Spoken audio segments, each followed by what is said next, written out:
Luca Pacioli was a wandering Franciscan monk and mathematician. He was a contemporary of Columbus and a friend and collaborator of Leonardo da Vinci's. His seminal work, Summa de Arithmetica, was published in 1494. It contained a section, Details of Accounting and Recording, that described the system used in Venice. This was 4 decades after Gutenberg's invention of movable type. Printing centers all over Europe allowed Pacioli's Summa to be translated, printed, and the ideas soon spread across the continent. In a way, the printing press was the equivalent in his time of the internet today, kind of at the bleeding edge of technology. Most accounting courses suggest that modern accounting originated in Italy in the 15th century. That's the Eurocentric view, but something like the balance sheet equation was being used in Korea, in India, and in Egypt long before Summa de Arithmetica was published in Venice, in 1494. We discuss the history and origins in Part 1 of this series. In Part 2 we discuss the theoretical underpinnings and how it is actually done. Professional accounting regulators would have us believe that accounting is complex. But the fundamentals are elegantly simple. In this series of 2 presentations, we'll review these fundamentals in about 30 minutes. First, we'll look at the who, what, when, where, and why of accounting.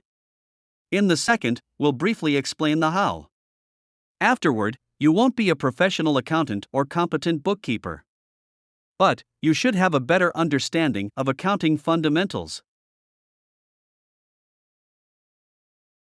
Alexander N.E. is a professional accountant from Ireland.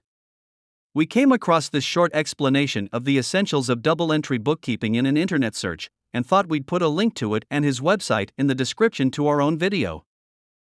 Before we discuss how transactions are recorded, let's revisit the concept of a transaction.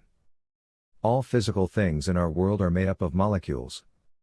In a sense, transactions are like the molecules of an accounting system. Our job as bookkeepers is to identify and to record the elements, or atoms, present in each transaction molecule. This is much easier than physics or chemistry since you don't need an electron microscope to see a transaction. Since a transaction involves an exchange, usually between 2 or more entities, you only need to listen to the entity you work for.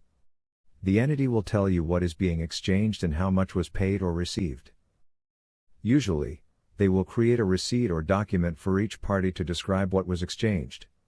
In the Middle Ages, bookkeepers meticulously recorded each transaction in books. That's why we called them bookkeepers. In today's digital world, transactions involving money, or credit cards, are usually recorded automatically by banks or other financial institutions. Bookkeepers in small businesses today work a little differently. The bookkeeping function today is more like harvesting than recording. However, today's record keeping is just as critical, but perhaps a little more complex. In theory, double-entry bookkeeping is elegantly simple.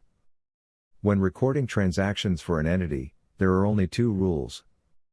Each transaction involves at least 2 parts called accounts. By convention, we call these 2 parts debits and credits. 2. In any transaction, the sum of debits must equal the sum of credits. If the 2 rules are followed faithfully, something good happens when we produce financial statements from underlying transactions. The total assets the business entity owns will always equal the sum of liability and equity accounts. Accountants refer to this as the balance sheet equation. Internalizing these 2 rules and the balance sheet equation is essential for anyone to understand accounting or bookkeeping properly. In this presentation, we'll only discuss the 2 most common financial statements, the balance sheet and the income statement.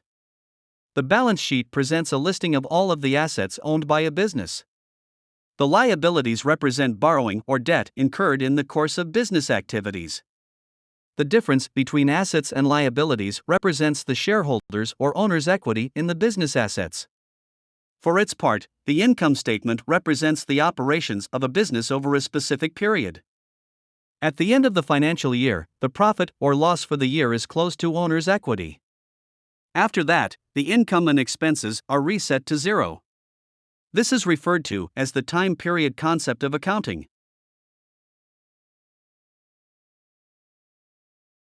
The word credit is now widely used in the English language. It has its origins in the practice of double-entry bookkeeping. While credit has positive connotations in the language, it has no such positive connotations in accounting. In accounting, credits and debits are merely counters or signs, like plus and minus.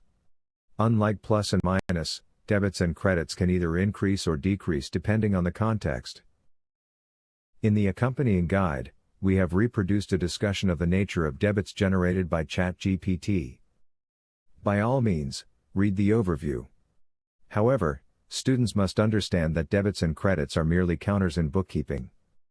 General connotations in English, particularly regarding the term credit, are irrelevant in accounting theory. In other words, the idea that credits are good is not relevant. The overview also discusses the notion of T accounts. In the next slide, we'll illustrate how a T account is used in training. T accounts aren't used in bookkeeping. They are only used to train would-be bookkeepers how to analyze transactions, and by accounting students answering questions on accounting exams. Most accounting courses teach students how to record each part of a transaction individually in T accounts. This mock-up of a ledger card represents a ledger card for the Canadian bank account. The two green lines form a T. Hence, this is referred to as a T account. Another way to state the balance sheet equation is as follows. All of the assets of a business must either be purchased using debt or contributed by owners. When owners leave profits invested in the company, their equity in the business assets increases. Here we describe assets, liabilities, and equity in simple English. For most of us, the notion of profit is self-evident. In this slide, we show the balance sheet equation after profit is close to equity at the end of the year. Next, we provide you with a cheat sheet you can use until you've internalized the meaning of debits and credits. Debits increase assets and expenses. Credits increase liabilities, equities, and revenue. Or, if you prefer, we've provided a visual representation.